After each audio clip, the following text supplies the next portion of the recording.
બાળકો માટે અને ખાસ કરીને ઘણાને નાસ્તાનો પણ શોખ હોય છે, તો ઘરમાં નાસ્તો બનતો જ હોય. પરંતુ ક્યારે તમે દૂધીના નમકપારા બનાવ્યા છે? ચાલો બનાવી લઈએ.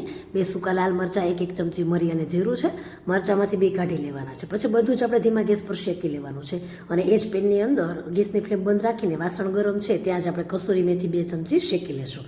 પછી 1 કપ પ્રમાણે બાફેલા ભાત છે, 20 જેટલા પાલકના પાન ને દૂધીનો ટુકડો લેશું. છાલ સાથે દૂધીને આપણે કટ કરીને અંદર ઉમેરશું. કપમાં જોઈએ તો 1 કપ જેટલી છે.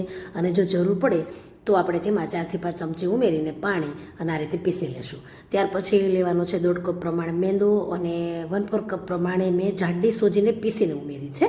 અને જો ઝીણી સોજી હોય તો કોઈ જરૂર જ નથી. પછી પેસ્ટ ઉમેરી દઈએ. મસાલા છે તેમાં અડધી ચમચી નાની હોય એ પ્રમાણે હળદર પાવડર ઉમેરીને તેને પણ અંદર ઉમેરી દેવાનું છે. અને ત્યાર પછી 1/2 ટેબલ સ્પૂન પ્રમાણે આપણે લેવાનું છે હુંફાળું ગરમ કરેલું ઘી. લોટ બાંધીએ તો અમુક વાતનું ધ્યાન રાખવાનું છે. ભાત, પાલક, દૂધી અને પ્યોરી છે એ બધામાં મોઇશ્ચર છે, તો પછી લોટની જરૂર પડે તો એક્સ્ટ્રા ઉમેરવાનું. તો મેં 1.5 કપ જેટલું એક્સ્ટ્રા ઉમેરીને ફરીથી 3 ટેબલ સ્પૂન જેટલું ઘી ઉમેર્યું છે અને થોડું એવું મીઠું પણ ઉમેરી દીધું છે. 5 મિનિટ લોટને રેસ્ટ આપી એક મોટું લૂવું કરી લેવાનું છે. અને ત્યાર પછી આપણે તેને રોટલીની જેમ વણવાનું છે, પરંતુ રોટલી કરતાં આપણે આટલું તેને પાતળું રાખીને વણવાનું છે. પતલું રાખશો એટલે તે એકદમ સરસ ક્રિસ્પી બનશે. હવે રાઉન્ડ શેપ છે તો એમાંથી આપણે સ્ક્વેર શેપ બનાવવા માટે ચારે બાજુથી અમુક ભાગને કાઢીને તેને સ્ક્વેર શેપ આપી દઈશું. પછી કાણા કરી લેવાના છે. હવે તમારે કોઈ પણ શેપ બનાવવો હોય એવો તમે બનાવી શકો છો. મેં અહીં ટ્રાયેંગલ શેપ બનાવ્યો છે અને આ ટ્રાયેંગલ પણ તમારે નાના મોટા રાખવા હોય એ પ્રમાણે પટ્ટી કટ કરવાની. તો જો આ પ્રમાણે મેં ટ્રાયેંગલ બધા રેડી કરી લીધા છે.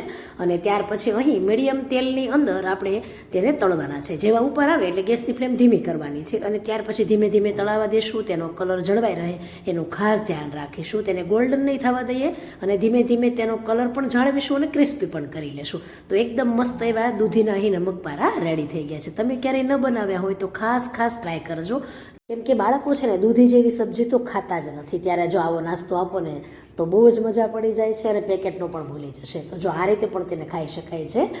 થોડાક નમકપારા લઈને તેમાં શેઝવાન ચટણી, ટમેટો કેચઅપ ઉમેરી દઈએ, પીઝા સિઝનિંગ અને ઓરેગાનો મસાલો ઉમેરી દઈએ. બહારનું જ્યારે બાળક ખાવાની ઈચ્છા કરે ને ત્યારે જો આ રીતે તમે આપશો ને તો 100% મારી ગેરંટી છે કે બહારની જે ક્રેવિંગ થઈ છે ને બધી અહીં પૂરી થઈ જશે. 1 નહીં ને 2 પ્લેટ ખાઈ લેશે. ઉપરથી ચીલી ફ્લેક્સ ઉમેરી દઈએ. નાના મોટા બધાને જ ભાવશે એવો ટેસ્ટી નાસ્તો છે. તો ટ્રાય કરજો, શેર કરી દેજો.